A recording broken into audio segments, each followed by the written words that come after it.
The Feel Good Hour podcast with Sam Griffin and Nigel Jones. Real life problems, straight answers, tools that work. We don't just talk about it. We help you change it. The Feel Good Hour. Listen now on Spotify, Apple Podcasts and YouTube. It's like a coaching session. You can listen in on Visit feelgoodhour.com. The Feel Good Hour. Think better. Feel better. Live life better. Hello, welcome to the Feel Good Hour. I am Sam Griffin. And I'm Nigel Jones. I am a broadcaster and women's wellbeing and health advocate. And I'm a life coach, hypnotherapist and author. You are indeed. Copy of the book on the table, of course.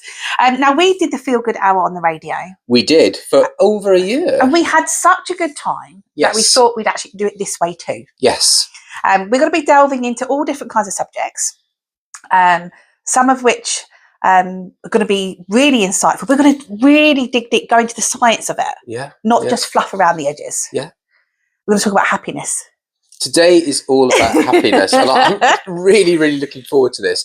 And, you know, just looking at the subjects that we're going to be covering over the whole year, happiness today, but coming up soon, we've got habits, we've got sleep, we've got dreams, we've got anxiety, loads and loads of stuff. Yeah. And the key of all this is we're going to dig deep. We're going to ask the questions you want to ask and literally give the answers and real tools that you can use for your well-being and happiness and just general flourishing in life. The subjects are going to be subjective to everybody. Everyone's going to have a different view on them. If at any point you want to send us a question or if the episode's affected you in any way, do get in touch at thefeelgoodhour.com and we'll get back to you ASAP. Shall we start? We're going to dive into happiness, and I think the most important question, what the devil is happiness? It's a very good question. So probably a long answer. It is a long answer, but I won't give a long answer. Hopefully sort of jump in wherever you want. So there is like an official positive psychology answer to this, and it's based around 5 letters. Okay. And the easy way to remember is the word PERMA, which is PERMA. Okay. And so a lot of us think of happiness as just being the first bit of PERMA, which is the P, which stands for positive emotion. And so what that is all about is like if you win 20 quid on the lottery or something goes well for you or your child does something good, you have like this sort of smile on your face and it's like an emotion floods through your body. Now, that is a bit of happiness, but it's probably only like the tip of the iceberg. Okay. And you've got the other 4 bits within it as well. And I think, you know, in this answer, what we can do is we can like throw those 5 bits out there. Sure, and then maybe go back and have a chat about them. So number 2 is engagement. Right. And so this is important because it's about how we find flow in our lives. And people say, oh, you know, where did that morning go? Like if they were playing the guitar or the piano or they were reading a book, it's, you know, they're engaged in something which is leading to flow, and they're forgetting where they are. They're really in the now, and that's really, really important. I mean, does this happen to you? Absolutely. You know, if I love doing hand building pottery, and if I am in the zone with my headphones on, with a piece of clay in front of me, I can lose an afternoon in a blink of an eye, and love every second of it because I am completely present in what I'm doing. Yeah. And probably other things as well. Yeah. But that one stands out for me 100%. So that's the P and the E. The R is relationships. Tough one. So, but you know, we're humans people are like to connect. Absolutely. And connection is really, really important. So that the relationship element of happiness is really, really up there. And you can see if you know, when you're with other people and you're connecting, it leads to that sort of feeling of I'm in myself. I know who I am. Yeah. And so that's a really important part of it as well.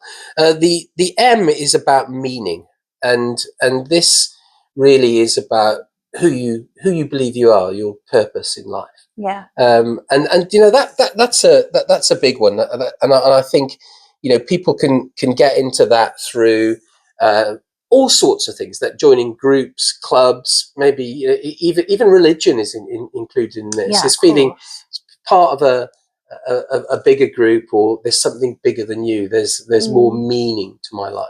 And I think that can come at any stage of life as well. Yeah. Because, when we're younger, we actually don't know. We haven't lived life at all. No. So actually sometimes, and I'm probably in that zone for me the last year or so, I am now finding to look into what my purpose is. Yeah.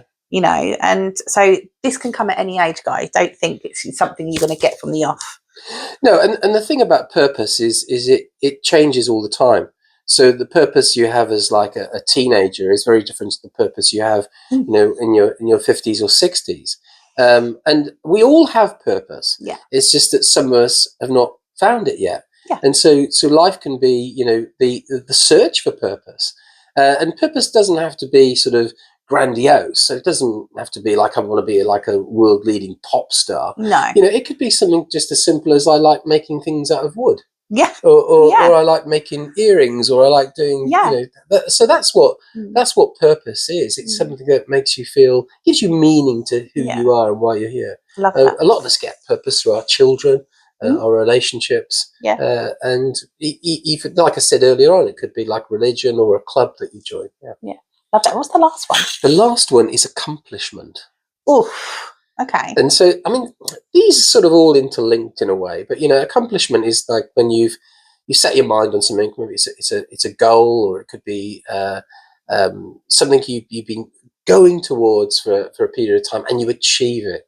So it could be like passing your degree, passing your exams, or simply passing your driving test, or just accomplishing something that you set out to do. And that really is a massive, massive boost to happiness. I love that. Yeah. Super exciting. Yeah. Now, moving on to the mindset and the morning routines that we have. Now, everybody can find happiness. Everyone has the ability. Yeah. How do you kind of find out where that is? Where do we need to look for it?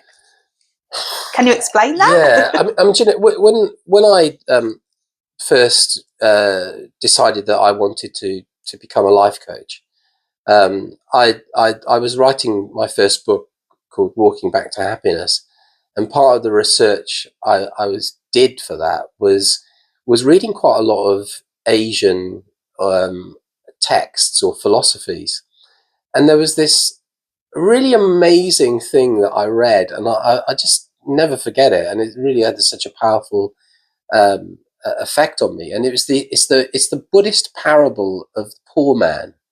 And it goes something like this. Imagine that there's this man sitting in a wooden shed, like a shack.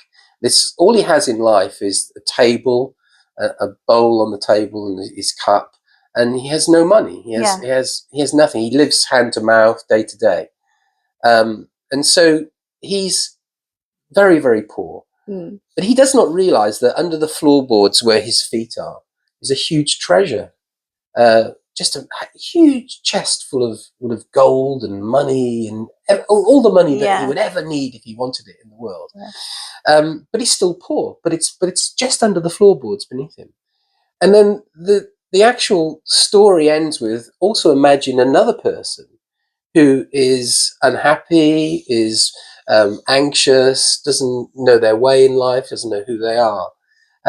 But somewhere in their mind is the answer to life itself, but they just do not know where to look. Yeah. And this is really powerful, because happiness is within us.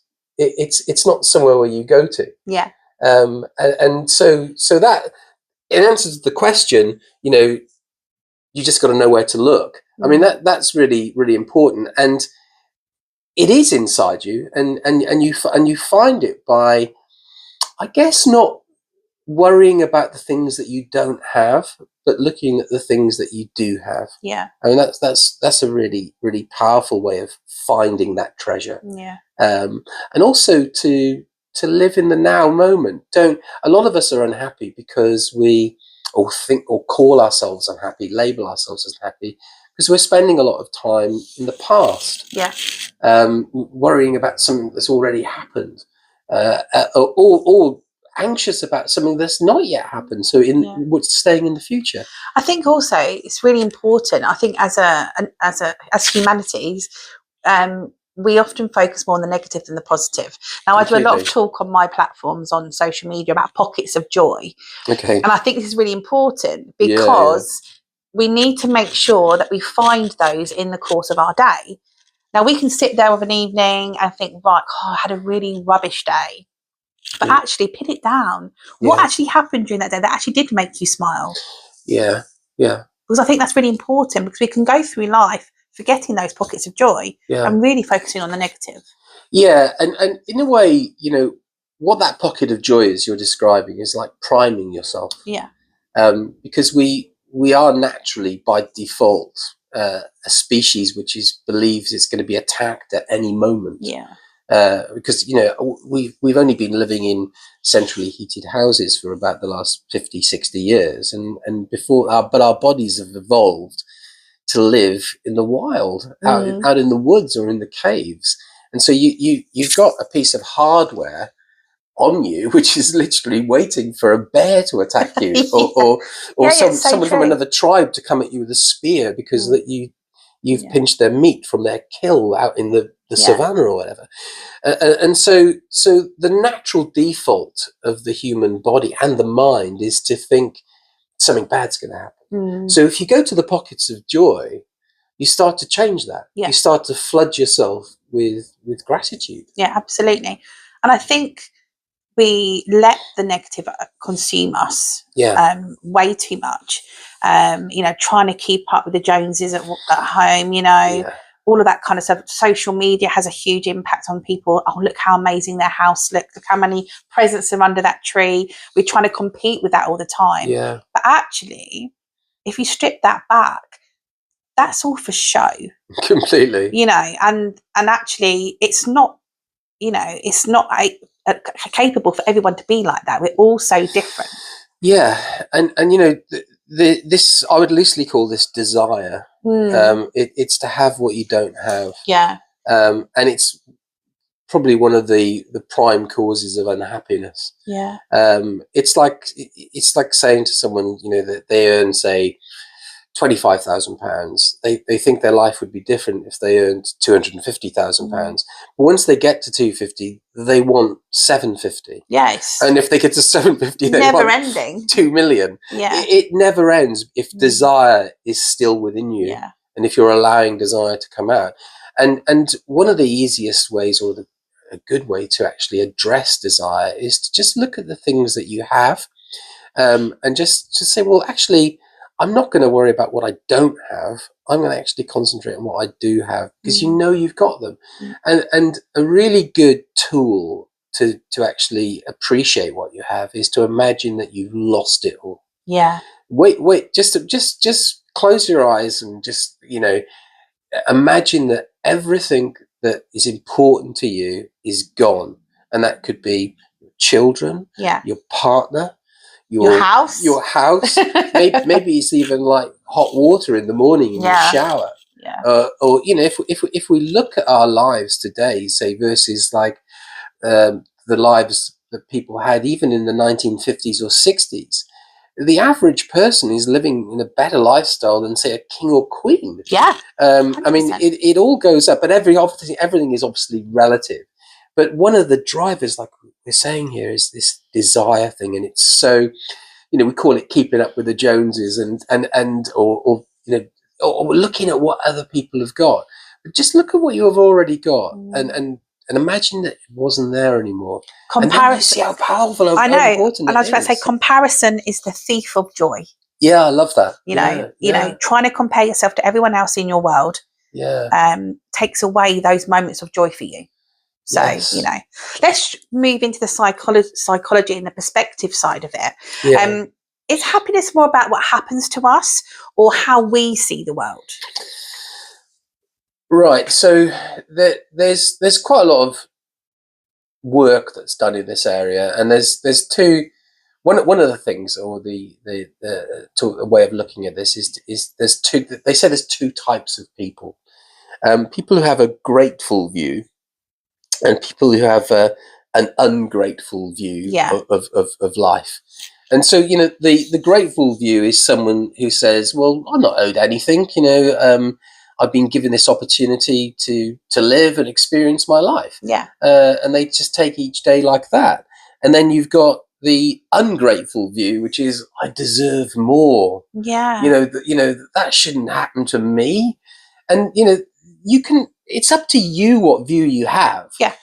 You don't have to have an ungrateful view. You could decide, well, actually, no, I'm going to look at the world in a different way. I'm going to look at it as from a grateful pair of glasses. I always say, like, put a pair of glasses on called the grateful view glasses and look at the world in a different way. and then take them off, put a pair of ungrateful view ones on, and you feel like it's a different world. Yeah. It's a completely different world. So again, that's a really simple tool. If you think you're having an ungrateful view of the world, stop. Yeah. Have a pattern interrupt there. Take your glasses off. Maybe put another pair on, which are over on this side. Yeah.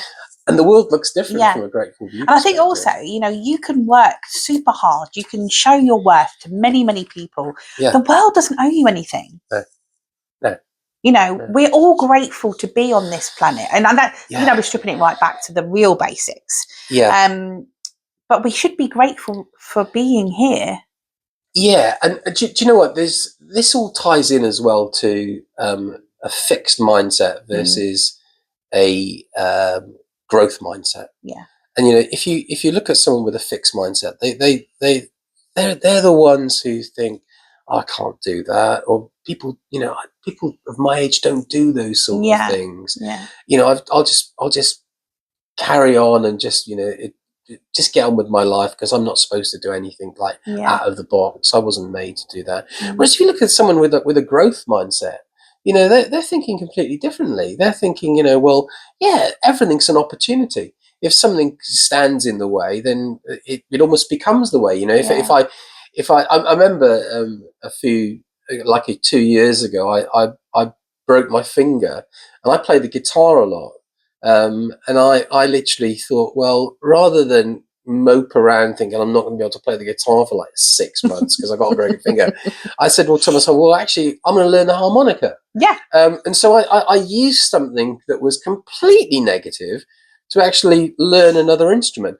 And so the important thing there is, and the tool to take away from something like that is, if something bad happens to you, look at the positive effect of what that could have. And so in the broken finger, I found the harmonica. Which I wouldn't have learned to play if I hadn't have done that. Yeah. So, now, I've heard you say before when we've had our discussions and various sessions together, that happiness is just a thought away. Yeah. How can we snap out of that and bring that into our day-to-day? So what's really important is that it's all down to like when you believe you can change your mind. So a lot of people think, and it's just a general misbelief that if I want to say, I don't know, stop smoking or stop drinking, it's gonna take me a while to do that. It's gonna take, oh God, I've got to go through maybe like 3, 4, 5 months of like willpower hell or whatever. And really, there will be a time when you do actually just change your mind. There has to be a point. Yeah. So why not do it now, straight away, or as opposed to think that I'm going to stick 5 months of waiting before I click my finger and change my mind. Yeah. So again, it's a mindset thing to say to yourself, if I want to change my mind, I can change my mind. And I think, what's really important about this is our thoughts lead to our reality. Yeah. So if you think, and I'll give an example, which is really, really powerful to me, and it's still so central to who I am, was when I decided to stop drinking alcohol, which is coming up to 6 years ago. Amazing. Yeah, I mean, I literally, I'd failed to do it many, many times because I had the wrong mindset. I was telling myself, when I was trying to stop drinking for a week or go for a month, that I was still a drinker trying to become a non-drinker. Yeah. And the day I did it was I literally went like that. I said, actually, today I'm a non-drinker. Absolutely. And I started believing that I was a non-drinker. And what would a non-drinker do? Yeah. And I decided, it might be a bit difficult because I'm changing like something I've been doing for like 25, 30 years, but I still believed that I wasn't that person anymore. And and there was that time when I clicked the fingers and changed. And so I'd say to anyone, you can just change like that in an instant. Yeah. But you've got to want it. And That's the most important part, isn't it? It's so important. And that want comes, I guess, from having a why. Yeah. There's a lovely quote which is from Nietzsche, the German philosopher. Often, some people pronounce it Nietzsche, and I've been told off a few times that it's Nietzsche. So anyway, it's Nietzsche or Nietzsche or whatever. But he said that he who has a why to live for can bear almost any how. And when I heard that the first time, it was just so powerful, because it's so true that if you want to achieve something in your life or change who you are, it's normally something behind it that drives it. Absolutely. And that can be yourself. It can be, I want to live. Yeah. I want to see my grandchildren, or I want to see my children, grow up. Yeah. Or it could be other people. It tends to be people and connection why people have whys. And that's really important when it comes back to what we were saying right at the beginning of the show, is that, looking at relationships is a central part of happiness. Yeah. Yeah. And then again, what we said about, look at the things you have as opposed to what you don't have. If you take away those people in your life, which are really your connection, your loved ones, the ones that you live for, the ones, your whys, then, you're not going to be happy. No, absolutely not. But they're around you all the time, but we don't acknowledge them. You should actually bring them central stage. Yeah, I'm grateful for that. Yeah. I'm grateful for that why. And that why is going to drive me on to do the things I want to do. We always need a why. Yeah. Now, again, we've spoken about this before, starting our day off in a primal state. Yes. Which I think is something that I found later on in life, but it's something I wish I'd known from an earlier age. What is a primal state? How do we get to that point? Okay, so prime state is something. Let's say, I mean, we could do this now, actually. Okay. So if you're happy to go through it, so it's not hypnotherapy, but it's like a sort of NLP exercise. So and anyone can do this. I mean, if you're watching this, don't do it if you're driving or whatever. No, of course but not. Basically, the idea is that there are times in your life, like your wedding day, the birth of your child, when you've won something, that you will be in a really high state of elation. Now, if you felt that once, you can feel it again. Yeah. Because you'll have a memory of what it was like. And so this is what priming is. It's going back to those prime moments in your life when you were really, really up there. So if I say to you, like, if you close your eyes and just think of a memory which is really, really was a prime memory for you, which made you feel the best you've ever felt. I mean, you can share it with us if you like, just to tell us what it is. The birth of my first son. Okay, so let's go back to that. Just go back to that moment, and then literally just allow it to spread through your body as if you're really there. So just take that time out to go there, to see what you look like, to hear the voices and the sounds that you heard at the time, to have that feeling go through your body, and just, breathe it in and just see yourself. Look down, almost as if you're in the room where you are having that experience, and just watch Sam elated and so happy that her son has been born, and let that feeling spread throughout you. And then build it up and build it up. And if it's at 6, let's take it to 7, let's take it to 8. Turn that dial up on it until it fills your whole body. And just really, really let it flow through you. And then squeeze your finger and thumb together just to anchor that feeling within you. And now you're priming yourself. And then just relax, breathe out, and just open your eyes. Right, and then emotional, really emotional, but amazing really at the same time. If you got up every morning and did that 3 times, maybe with 3 separate memories, you're primed for the day, and you will see a massive, massive difference in the way your outlook on life is. Because what's going on here, Sam, really is, that default mode of I'm going to get attacked and the day's going to throw something nasty at me, or I've got a nasty phone call, or whatever is going on. you're ready for it, but also you're elated. You're full of all this great sort of elation and feelings. Yeah. So yeah, that's priming yourself, and it's a really, really powerful tool to do before you go into a meeting or do a presentation or have a difficult conversation or just getting up and having, going out into the day. Yeah, incredibly powerful. I love it. Now, gratitude is incredibly important Yes. for happiness Yes. and our well-being. But how important is it? It is so central. I mean, we're touching on this now as we're talking through it, in the sense that we're talking about the default mode is negativity, or to think we're being attacked. But gratitude is the way we can flood ourselves full of positive energy. And so this is the great thing about this: you cannot be angry when you are feeling grateful. You just can't be. No. It's the opposite emotion, and so, or it's an alternative, a joyous emotion as opposed to like an angry emotion. So if you're feeling grateful, you cannot be angry. So, and you cannot be anxious either. No. So how do we get to feel gratitude? How do we let gratitude sort of go through us? How can we be grateful? Yeah.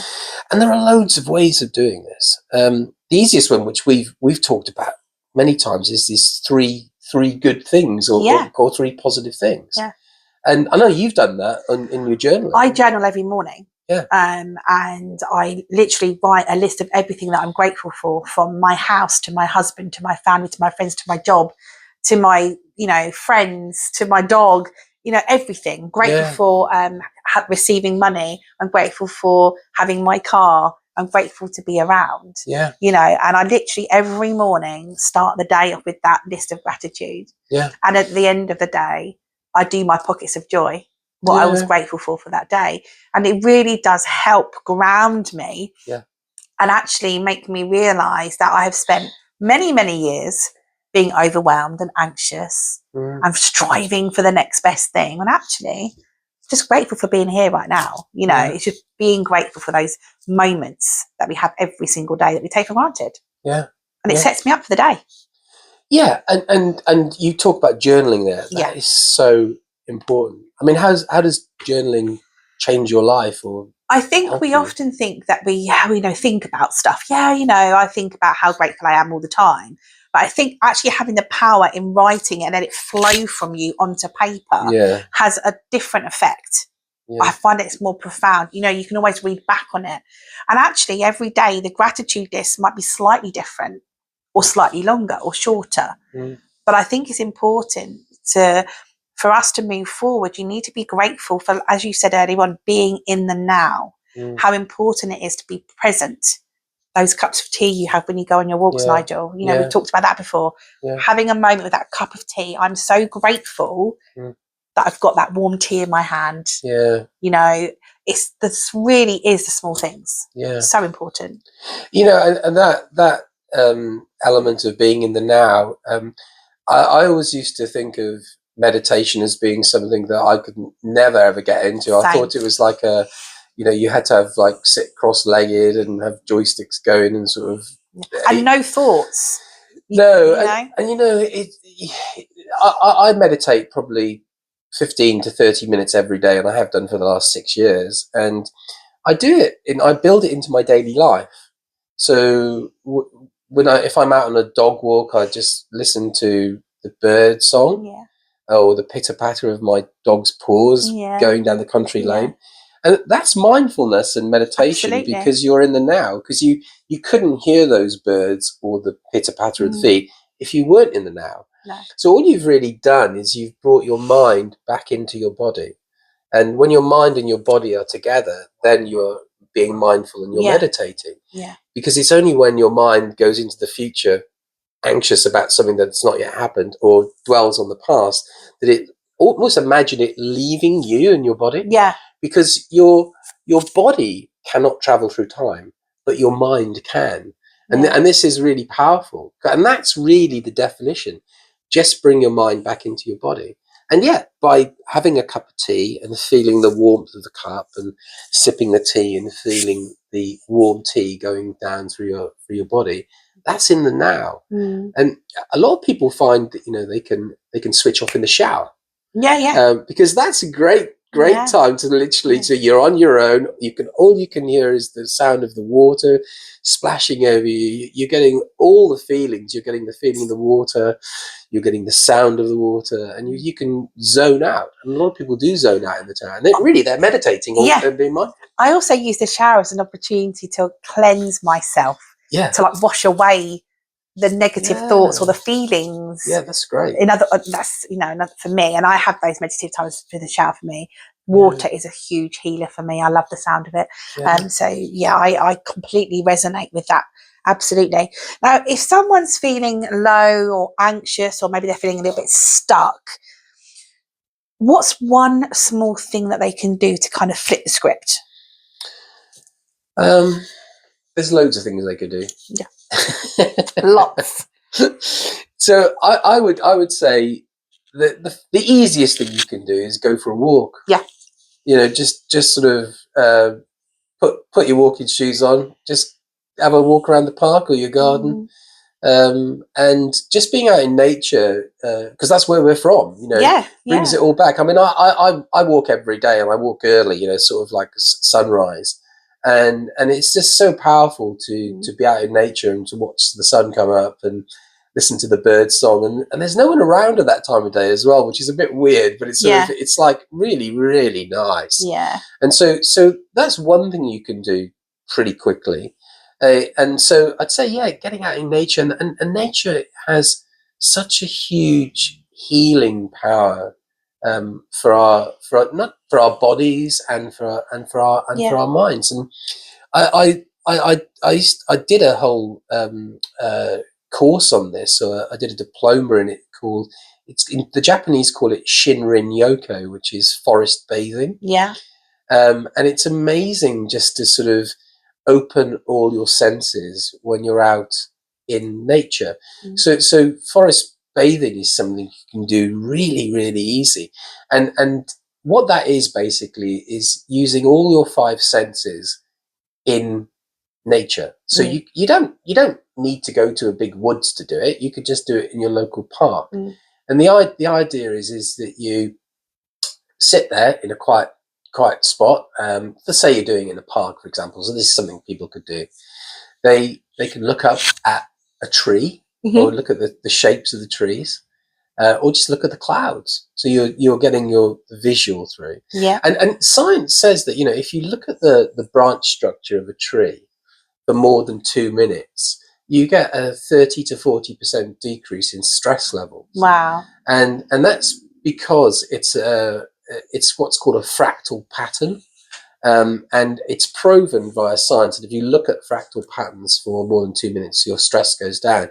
And it's because we evolved in the woods that these patterns of the trees give us a sense of protection, or like a canopy over our heads. So our ancient mind is reading it as safety. And so just by sitting in that park and looking at the trees, you're feeling safe. Listen to the bird song. Birds tweet at something like, I think it's 3,000 megahertz. I can't remember the exact level, but that level is the perfect level for which our ears can receive sound. And that's why birdsong sounds so nice. So beautiful. So you've got, you know, vision, audio, taking the smells of the woods or the trees or the flowers. Touch the bench, touch the floor, like earth yourself. And then the final sense would be to drink a cup of like herbal tea or something while you're out there. Even better if you've made it from the nettles on the floor. But you know, so you're really absorbing yourself and all your five senses in nature. And then what happens? The sixth sense comes out, which is you feel one with the planet. And so that's forest bathing, and that's something anyone could do really quickly. I did it with my dog walk last week. I went up to Kingswood quite early, so the light was very dappled and it was beautiful, and I hugged a tree twice, and actually it made me really emotional. And that is exactly what it was. I was listening to the birds. The light was dappled. It was beautiful. It was peaceful. Yeah. You know, the crisp like leaves under my feet and the touch of the tree, just feeling that energy, you know, from the roots of that tree coming into me. It was so powerful. Yeah. And people, you know, tree huggers, honestly, do it. It is so wonderful. Completely. So wonderful. There's this thing called you know, the World Wide Web is obviously the internet, but then there's this thing called the Wood Wide Web, which is apparently, and again, science shows that the trees are something like 70-80% of the trees on the planet are all connected by this Wood Wide Web, which goes underneath the ground. So if you hug a tree in Ashford, then you're effectively linking into all 70-80% of the trees on the planet. So if your mindset is like, you know, wow, I'm connecting with the whole of the tree population of the earth here, and feeling that energy come up through you, then really you're moving into, like, you know, you know who you are. You're part of the planet. I felt and so good. That's after what feels so good. I love this line I read the other day, which is like, you know, the difference between illness and wellness is illness has an I in it and wellness has a we in it. And really, it's once you get out there, you hug a tree, you put your arms around it, and you believe all that energy is coming from the whole planet, then there's that connection, and there's no I anymore. There's I'm part of something bigger. Absolutely. Yeah. Now, this is going to sound like a really weird question. Is there a happiness formula? You know, is there a fundamental way of we can, you know, have a formula to make us feel happy? Or what's the closest thing to it? There is a sort of formula. It's really difficult to sort of put this into a formula because but what a lot of what we talked about today really is the formula. And I think for me it comes down to, you know, those 5 elements: the positive emotion, the engagement, the relationships, the actual, you know, the accomplishment and the meaning in life. They're all really, really powerful. And then I think we also touched on, it's all about thinking, don't worry about the things that you can't control. Sort of focus on what you can control. And as soon as you do that, you know, your life becomes a lot easier. And also, as we said about desire, you know, look at the things that you have and not the things you don't have. And then finally, I think it's like live as much as you can in the now. I mean, obviously you can't live in the now all the time. You're going to think about the past and think about the future. But the more time you can spend there, the happier you will be, and you'll get. And it's like when you know, a morning can flash by when you're making things. Yeah, absolutely. So the formula is somewhere in there, you know. So it's I'd say it's a mixture of the perma, and it's a mixture of control now and limiting desire.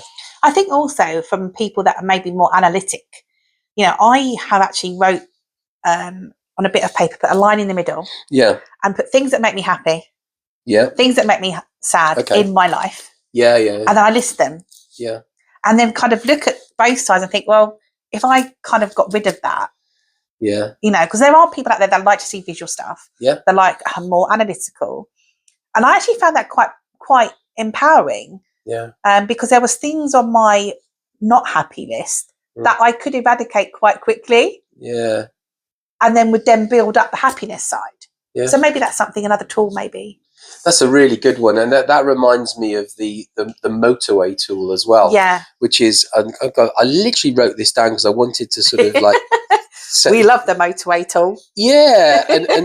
And so this is almost like he says, I can't find it in front of him, but yeah, it's almost like, imagine that there's like 4 lanes of a motorway, and the lanes are your career, your family, your friendships, or your personal life.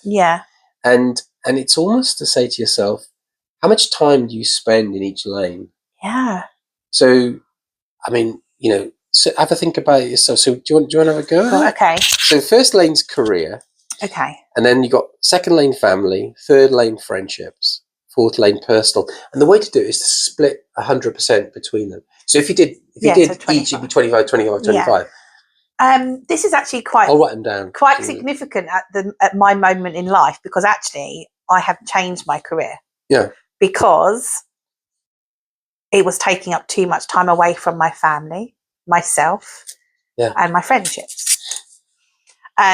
So at this moment in time, I would probably say it would be a 3-way split. My career actually isn't something that I'm focusing on really at the moment.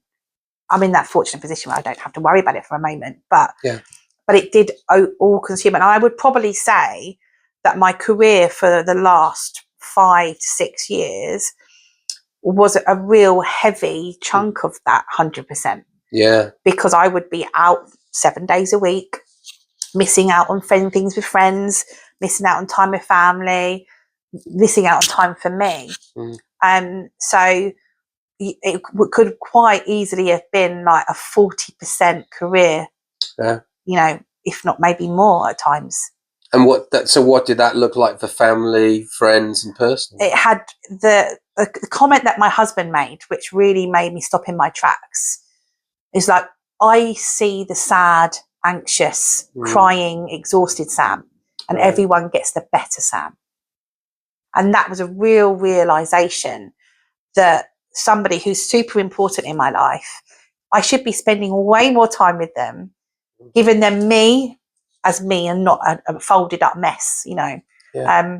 So that was a real moment and real turning point for me. And I need to start working on something else. I need to start working on spending time with my family, with my relationships, and also for me, because I was super burnt out.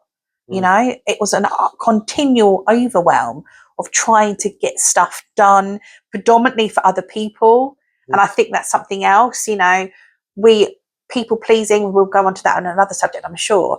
We should do a whole show on that. But that's something that I've done all of my life. And I'm at a point now where I need to make sure that people around me are happy. But because I'm happy. Because it just resonates with everyone. It goes out to everyone else. If you're holding that energy within you, it just filters out to everyone else around you. So yeah, quite a poignant time for me to even discuss this because it's so relevant. Yeah, and you know, with these 4 lanes, career, family, friends, personal, the research shows that far too many people spend most of their time in literally the career and not enough time in the other 3. No, absolutely. But really the lane that actually suffers the most is the personal one. Lots of people don't spend hardly any time on themselves. No. And it's so important to, you know, look after yourself and have self-care. And there's that great metaphor that, you know, if you're on the aeroplane and the actual oxygen masks drop down, you don't put it on the baby next to you first. You put it on yourself. Because you're no help to anyone. If you're not there. Yeah, absolutely. So the self-care bit, a lot of people think of it as sort of being selfish or like looking at yourself, but it's really, really important. So important that you're the best you can be, because then you're the best you can be for others. Absolutely. So I'd say to, you know, people listening to this, watching this, that just get a piece of paper and draw 4 lanes of a busy road, which is your life. You know, you've got career lane 1, you've got family lane 2, you've got friends lane 3, and you've got personal lane 4, and just split 100% amongst those 4 lanes of how much time you currently spend in those lanes. And then and be really truthful. Be really truthful. You know, if it's like 1% on myself and like 90% on career and 5% on family, just be truthful, because the power of this is the truth. And then say to yourself, where do I want to be with this? And then you've got a plan. Because you know where you are and you know where you want to go. And what you've got to change in the middle. And what's your why? What's keeping you going? You know, what's keeping you going? Is it a loved one? Is your partner, your children, your grandchildren? So that's a really, you know, a nice way of actually coming up with, you know, a plan for yourself how to get to happiness. Finally, let's touch on maybe a belief or habit that you had to change for yourself to become happy. Yeah, and I think it was the fact that I couldn't change my habits. Mm. I mean, that was, and I think a lot of us get caught up into this. It's 5.5 years since I literally decided I'm not going to drink alcohol again. And I drunk for like 30 years, and I held down, very good jobs and ran successful companies. And there's a lot of people out there who literally they drink and it becomes integrated into their life. And I just fell into that. And I just one morning just woke up and looked in the mirror and said, right, this is it. I'm done. But up until that point, I found it hard. There was almost like a fear of stopping. It was like, what would life be like on the other side? Yeah. And that was keeping me back. And it's that great saying by Joseph Campbell, which is, in the cave that you fear to enter lies the treasure that you seek. And I didn't go in that cave for years because I was fearful of what was in there. Yeah. But actually, when I got in there, it was absolutely brilliant. It was absolutely fantastic. And so, no regrets, because I had a great life, up to that point. But I would say to people, don't put off going in the cave because you're unsure what it's going to be like. Because you make your own life, you make your own way, and just going in that cave, everything opens up. So I'd say that's what held me back, a fear of what the future could be. But get rid of that and everything will open up for you. Yeah. Thank you so much. What an eye-opening episode. Yeah, it's been great. It's been great. It's really, really interesting. Now, that's the Feel Good Hour on happiness. If something's landed with you today, don't try and do it all at once. No. Little bits at a time. Pick one thing. Yes. And accomplish that first. And if you want to listen back, you can do. You can find us on Spotify or Apple Music, or you can find the video of our podcast on YouTube. You also check into www.feelgoodhour.com, where everything will be there for you as well. And subscribe if you enjoyed it. Subscribe and then listen to more. Yeah, and you've got a workshop coming up on pleasing? So on the 5th of July, I'm hoping holding a workshop for people around people pleasing. It's called Please Yourself. We're going to delve into experience. We're going to have cream tea, some Prosecco. You're going to get a little gift and a booklet to take away for you to go away and work on yourself. But it is all about saying no and taking time for you. We should do a show on that, actually. Yeah, let's do that. I think it'd be good to do that. Yeah, in June would be brilliant. Yeah. And then, and if you want to find out about sort of my business, and check me out. I'm 9km by 9am, and my book is called Walking Back to Happiness. I've listened to this a couple of times now, and it's awesome. Even though I don't drink, but I used it for other tools. It's really, really good. So thank you so much. Feel Good Hour. We'll be back soon. That's goodbye from him. And it's goodbye from her. See you next time. Bye-bye. The Feel Good Hour podcast with Sam Griffin and Nigel Jones. Real life problems, straight answers, tools that work. We don't just talk about it. We help you change it. The Feel Good Hour. Listen now on Spotify, Apple Podcasts and YouTube. It's like a coaching session. You can listen in on Visit feelgoodhour.com. The Feel Good Hour. Think better.